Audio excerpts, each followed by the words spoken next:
Hi மக்களே வணக்கம். Big Boss season 9 எல்லோரும் நம்ம சேனலை சப்ஸ்கிரைப் பண்ணிவிட்டு உங்கள் ஆதரவு தெரிவிச்சிங்க. இப்போ பார்த்தீங்கன்னா அரோரா பற்றி தான் பேச போகிறோம். இந்த அரோரா இருக்கா பாருங்க, சத்தியமாக சரியான சகுனி தாங்க சொல்லணும். அமைதியாக இருக்கிறவங்க கூட இவ தாங்க தூண்டி விடுறா. எப்போ பார்த்தாலும் யாருன்னா 4 பேர் உட்காந்து அந்த இடத்துல போயிட்டு பார்வதி கமருதீன் எப்படி இருப்பாங்க, என்ன பண்ணுவாங்க, எல்லாத்தையும் போட்டு பேசிகிட்டு இருக்காங்க. நேற்று அப்படி தான் பேசிகிட்டு இருக்கும்போது என்ன பண்ணான்னா, சபரி விக்ரம் எல்லாம் உட்காந்து பேசிட்டு இருந்தாங்க. அவள் பேசிட்டு இருக்கும்போது பார்வதி கமருதீன் ஃபைனல் டே அன்றைக்கி வருவாங்களான்னு கேட்டான்.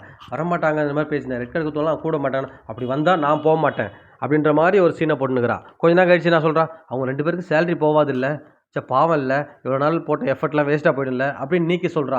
அவள் என்ன தான் நினச்சிட்டு இருக்கான்னு தெரிலங்க. அவங்கள வந்து எப்போ பார்த்தாலும் பார்த்தீங்கன்னா ஏதாவது சொல்லிகிட்டே இருக்கணும். பாரு கமருதீன் இழுக்கலன்னா அவளுக்கு தூக்கம் வராதா என்னன்னு தெரியல. ஸோ அப்புறம் இன்னொன்று சொன்னான், தலைவலிக்குதுன்னு சொல்லிட்டு திவ்யா சொல்லியிருந்தான். உடனே இவ சொல்லுவா அரோரா, எனக்கும் தலைவலி இருந்தது, பட் சனிக்கிழமையோட என் தலைவலி போயிடுச்சுன்றான். யாருன்னா பார்வதியை. இவெல்லாம் திருந்தவே மாட்டான்னு நினைக்கிறேங்க. திருந்தாத ஜென்மம் யாருன்னா இருந்தால் அரோரா ஒரு ஆளுங்க. உண்மையாகவே இந்த சாண்ட்ராக்கு அடுத்தது அரோரா தான். இப்போ சாண்ட்ரா கூட அவள் அமைதியாகிட்டா, எதுவுமே பேசுறதில்ல, அந்த நடிப்பு மட்டும்தான் வச்சுக்கங்களேன். இது அரோரா இருக்கா பாருங்க, நிஜமாக செம்ம கன்னிங் ஃபெல்லோங்க. அவெல்லாம் வந்து என்ன சொல்கிறதுனே தெரியல. இருக்கிற வரைக்கும் இவங்க 2 பேர் தயவால் தான் அவள் இருந்தா. இன்றைக்கி இருக்கிற காரணம் இவங்க பார்வதி கமருதீன்லாம் அவள் இருக்கவே மாட்டாள்.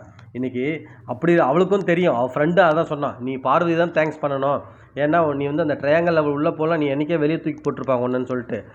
அப்போ கூட அதை நினச்சி பார்க்காம அவங்க 2 பேருக்கும் எங்கெல்லாம் சாக்கு கிடைக்கும், எப்போல்லாம் அவங்க பேர் டேமேஜ் பண்ணலான்னு சொல்லிட்டு டேமேஜ் தான் பண்ணிகிட்ருக்கா. எப்போ தான் திருந்த போகிறான்னு தெரில அரோரா. பார்க்கலாம் மக்களே, மீண்டும் அடுத்த வீடியோவில் சந்திக்கிறேன். நன்றி.